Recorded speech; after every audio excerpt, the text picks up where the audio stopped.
कालिकामात मंदिराजवळ एक हॉटेल बारू या ठिकाणी एक मर्डर झाला होता. त्याचे देखील एक व्हिडिओ फुटेज बाहेर आला होता आणि सुरुवातीला जे माहिती समय किशोर अशोक सोनवणे त्यांनी तिथंच त्या हॉटेलचं बाहेर एक बटाटा स्प्रिंग रोल करणारे एक मुलं आहे रुपेश काकडे यांच्यासोबत पैसा लेणे देण्यावरून सुरुवातीला वाद झाला होता. त्याने वाद झाल्यानंतर तिथं वाद झाल्यानंतर किशोर सोनवणे त्यांनी आणि त्यांच्या मित्रांनी सर्व लोक हॉटेल बारमध्ये जेवायला बसला आणि रुपेश काकडे गेला आणि परत त्याने 10 ते 12 बन घेऊन हॉटेलमध्ये आला आणि किशोर सोनवणे चाकूनी लाकडी काठीनी सर्व गोष्टीने त्यांना मारहाण झाला हॉटेलचं बाहेर आणून आणि तिथं जागावरच त्यांचं माहीत झालं होतं. सो त्या विषयावर सर्व नावं निष्पन्न केलेलं आहे. निष्पन्न करून आतापर्यंत आम्ही 7 आरोपींना अटक करण्यात आलेलं आहे. त्या 7 आरोपींपैकी रुपेश सुभाष काकडे, रुपेश मनोहर सोनार, तिसरा आहे प्रशांत उर्फ आकाश युवराज सपकाले, ईश्वर उर्फ दुर्लभ नाथू सपकाले, मयूर विनोद कोली, प्रशांत सुभाष काकडे, ईश्वर सुभाष काकडे ही सर्व राहणारे जळगाव ही लोकांना अटक करण्यात आलेले आहे. आणखी जे मेन लोक आहेत निलेश सपकाले आणि अमोल सगत कोली हे 2 लोक फरार आहेत. हे 2 लोकांना आम्ही अटक करायचं आता टीम त्याचं काम चालू आहे. ही दोन्ही जे मेन आहे निलेश सपकाले आणि अमोल सपकल त्याच्या विरोधात जुने 4-5 गंभीर गुन्हे आहेत.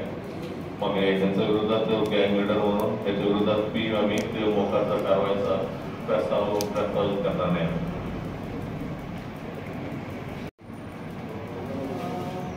स्पेसिफिक सेलिब्रेट पोलिसांवर आरोप झाले त्याचे कुटुंबियांनी केले आणि याच्या अगोदर मागच्या महिन्यात जो गुन्हा झाला त्याच्यातही त्याच पोलीस स्टेशनच्या कर्मचाऱ्यांवर आरोप झाले.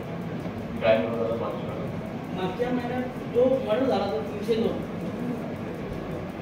तालुका पोलीस स्टेशनच्या हद्दीत तालुक्याच्या हद्दीत गुढीपाडव्याच्या दिवशी एक मर्डर झाला.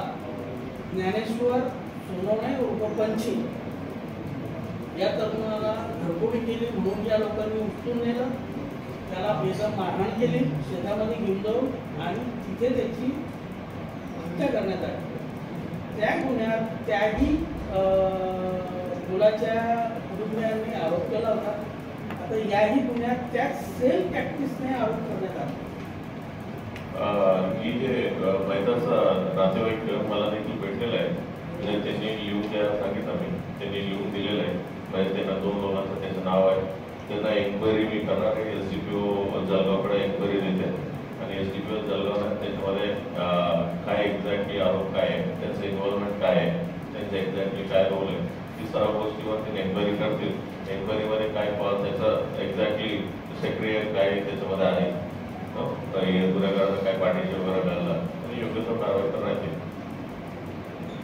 आता या गुन्ह्यात 2 आरोपी टाकायचे आणि या गुन्ह्यात 2 आरोपी टाकायचे. निलेश सपकाले आणि अमोल कोली त्याचा गुन्हेगार इतिहास आहे.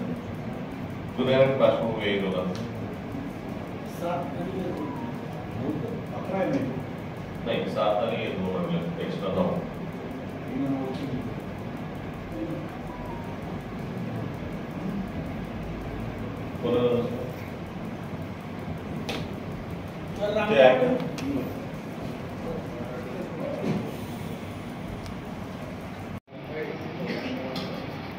रात्री अंदाजा 3 ते 3:45 या दरम्यान आपला शनीपेठ पोलीस हद्दीमध्ये सौरभ महेंद्र कोठारे यांचं ज्वेलरी शॉपमध्ये मागून एक 6 लोक एंट्री केल्यानंतर तिथं 2 लोक तिथं कामगार झोपून होता.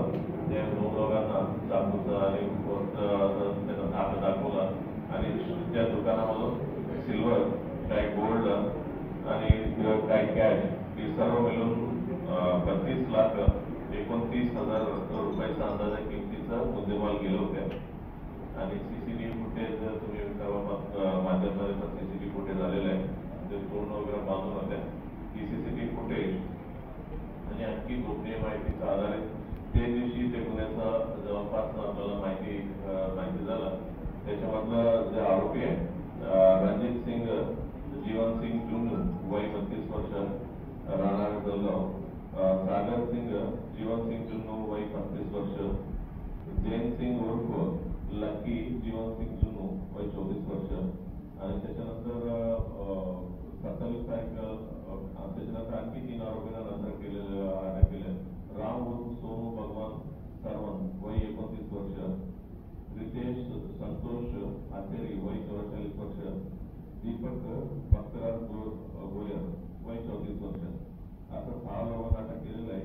आणि आतापर्यंत या आरोपींकडनं 4,67,000 रुपये किमतीचा मुद्देमाल आतापर्यंत जप्त करण्यात आलेला आहे. त्याच्यामध्ये चांदीचं, सोन्याचं सर्व प्रकारचं आहे. आणखी त्याच्यामध्ये रिकव्हरी करणं बाकी आहे, की रिकव्हरीचं काम चालू आहे. जे मेन या गुन्ह्याच्या तपासादरम्यान मागील 1 वर्षापासून आपल्या ज्वेलर्स दुकानचं जे काही चोरी झालेलं आहे आपल्या जळगाव शहरामध्ये, म्हणजे त्याच्यामध्ये 2/23 गणपुडी शिनीपेठचा, 54/23 गणपुडी शिनीपेठचा, 14/24 यामध्ये